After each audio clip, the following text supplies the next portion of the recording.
রমজানে দ্রব্যমূল্য ক্রয় ক্ষমতার মধ্যে থাকলেও ঈদের পর হু হু করে বাড়ছে প্রায় সব কিছুর দাম। তবে পেঁয়াজ কেজি প্রতি ২০ টাকা পর্যন্ত বাড়ায় উদ্বিগ্ন ক্রেতারা। বাজারে আড়তদারদের দুষছেন খুচরা বিক্রেতারা, আবার আড়তদারদের অভিযোগের তীর মজুতদারদের দিকে। ক্রেতারা বলছেন, সিন্ডিকেট ভাঙতে না পারলে সেঞ্চুরি পার করবে পেঁয়াজ। দোকানদারকে বলবে যে কারণ বাজারের দাম বেড়ে গেছে, ওরা তো কারণ বাজার থেকে নিয়ে যায়, বেড়ে গেছে তাই আমাদের উপায় নেই। এখন কি বলবো বলেন তো? হ্যাঁ, এটা অস্বাভাবিক, হঠাৎ বাড়ছে, এটা অস্বাভাবিক। মজুত করতেছে, এখন এটা দেখাশোনা কে করতেছে? যারা দেখাশোনা করতেছে তাদেরই তো এটা দায়িত্ব বেশি। 10 টাকা নেই রুজি আমার, এই পয়সা খাবো কেমনে বাবা? বুঝে দেবো সরকারের কাছে কি কমাই দিলে ভালো না? কিছুদিন আগে কিন্তু পেঁয়াজের দাম কম ছিল, যখন কৃষি পর্যায়ে পেঁয়াজের দাম কমে গেল তখন এই সিন্ডিকেটের মাধ্যমে আবার কি হলো, পেঁয়াজের দামটা বাড়ানো হলো। পেঁয়াজের যে স্বল্পতা আছে বা ঘাটতি আছে তা কিন্তু না, পর্যাপ্ত আছে, কিন্তু তারপরে বাজারে যে দ্রব্যমূল্য বৃদ্ধি, এটা কিন্তু আসলে আলটিমেটলি কৃষকদের জন্য ক্ষতিকর, সাধারণ মানুষের জন্য ক্ষতিকর। খুচরা বিক্রেতারা জানান, কাঁচা সবজি থেকে প্রায় সব নিত্য প্রয়োজনীয় দ্রব্যের দাম বাড়ায় ক্রেতারা বাকবিতণ্ডায় জড়াচ্ছেন তাদের সঙ্গে। পাইকারি দাম বেশি হওয়ায় দাম কমানোর সুযোগ নেই তাদের। আমরা তো অত মোকামে যাই না, যাদের থেকে পাইকারি কিনি তারে বললো যে এখন ওই যারা পেঁয়াজ স্টক করে আর কি রাখিওয়ালা, তারা এখন পেঁয়াজ শুকাইছে, এখন স্টক করতেছে। ওই মজুতদার ব্যবসায়ী যারা আর কি, তারা বাজারে ওই পেঁয়াজ কিনে স্টক করতেছে, ওই জন্য বাজারে পেঁয়াজ শর্ট, দেন পেঁয়াজের দাম বাইরে গেছে।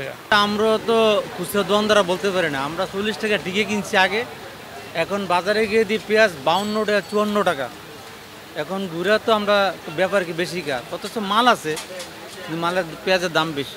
কাস্টমারের সাথে আমাদের বেশি ঝগড়া হয়, আমরা পেঁয়াজ পয়রাতে বেচা হয় না, এখন দাম বাড়ছে, আমরা পেঁয়াজ ওই 20 কেজি পেঁয়াজ আনছে 2 দিন বেচতে পারি না, ওইখানে দাম বেশি, এলাকা আনি নেই, 20 অল্প করে আনছি। কারওয়ান বাজারে আড়তদার ও পেঁয়াজের ব্যবসায়ীরা বলছেন ভিন্ন কথা।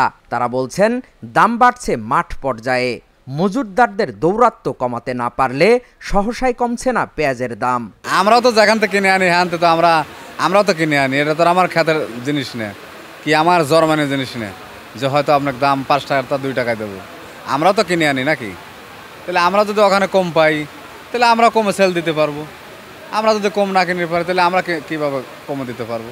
আপনাদের মতন মানুষ যারা যত চাকরিজীবী আছে, প্রত্যেক লোকই যে আপনার পেজ রাহি করতেছে, তাহলে আপনার মতন মানুষের পেজ রাহার কি দরকার? আপনার এত টাকার দরকার কিসের? আপনি তো চাকরি করতেইছেন, তাহলে আপনার যারা চাকরি তারা তো মনে করেন পেজ রাহি করে করিল 1.5 গ্রামে মাল শর্ট করতেছে, 1.5 গ্রামের দাম বাড়াইতেছে, ওদের কারণে মনে করেন আমার আরও 50-100 টাকা মনে বেশি দিকে না লাগে। দাম কেন বাড়লো? আপনার পাবনা যান, আপনার হাটের বাজার কমান, তাহলে আমরা কমে কিনবো, কমে বিক্রি করবো। আমরা যদি কিনি 1200, ওরা জায়গায় 1300 1400, কারণ ওরা তো বেচার হিসাব নাই, ওরা বেচবে পরে, আর আমরা এখন নিয়ে এসে বেচবো। যেমন দেখেন, এখন আমরা কিনেছি, আমাদের হয়তো 52, যদি 53 বেশি, আমাদের পরে 51 পড়লে 52 বেশি, 52 পড়লে 53 বেশি।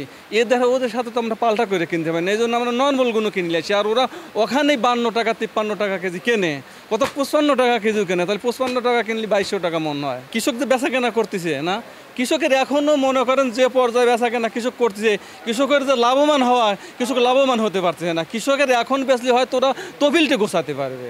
আমরা পেঁয়াজের দাম কই হলো 1400, তারা দাম কয় 1500 1600, মানে দামের কোনো হাত নেই, তারা করবি রাই, তার পর তার বাপ নেই। আমরা ধরেন এখানে বেশি হইলো 48 টাকা, আমার যা কিনা লাগে 44 টাকা 45 টাকা, আজকে পর্তায় হয় 45, বেশি 46। আমার একের থেকে 2 টাকা লাভ হয় দাদা ভাই, বুঝছেন? আর যেসব মানুষ পিস কিনতেছে সবাই রাহি করার কারণে এই বাজারটা এরকম হয়েছে, তাছাড়া ইন্ডিয়ান পিস আসে নাই, তাতে সমস্যা নেই। পিসের মৌসুম কথা ঠিক, কিন্তু প্রচুর পরিমাণ আমদানিও আছে, কিন্তু রাহি করতেছে অগাধ। রাহিওয়ালাগের জন্য আমরা কিনবেরও পাইনি, বেচতেরও পাইনি। ভবিষ্যৎ যেরকম হয়েছে, আপনার গাড়িস্তরা যদি এখনও 50 টাকা কেজি বেচে, ওগুলো চালানটা উঠবি, কিন্তু এখন যদি ইন্ডিয়ান আসে তাহলে ধরেন বাজার আরেকটু কমবে। ইন্ডিয়ান না আসলে বাজার কমবে না, কারণ মানুষ রাহিও কমাবে না, কমাবে না। সোমবার রাতে বিভিন্ন বাজারে অভিযান চালিয়েছে জাতীয় ভোক্তা অধিকারের কর্মকর্তারা। এ সময় তারা হাতে নাতে ধরেছেন পেঁয়াজের বাজার অস্থিতিশীলকারীদের। আপনি কৃষি কর্মকর্তা, আপনি উপজেলায় আছেন না, উনি আপনাকে সার্টিফিকেটে তো দেননি যে আপনি কৃষক। আপনি তখন বিক্রি করতেন 35 টাকা, এখন বিক্রি করছেন 53 টাকা, কয়েকদিনের ব্যবধানে। বেড়ে গেল কেন? আর বাইরে গেল রাখিওয়ালার, ওরা প্রচুর চাপে আছে স্যার। আমরা তো ভালো ফ্রেশটা আনতেই পারি না রাখিওয়ালা কাছে স্যার, আমরা নর্মালটা আনি। ওই তো চাপে আমরা ফ্রেশটা কিনতেই পারি না স্যার। এখানে হচ্ছে 800 কেজি মাল, 800 এই যে 1897। হঠাৎ করেই পেঁয়াজের কেজিতে দাম বেড়েছে 20 টাকা। আড়তদার এবং খুচরা বিক্রেতাদের পাল্টাপাল্টি অভিযোগ। মাছ থেকে পেঁয়াজের দাম কেন বাড়ছে জানতে চেয়েছেন ক্রেতারা। রাজধানীর কাউরান বাজার থেকে হাকিম মাহি, ঢাকা জার্নাল।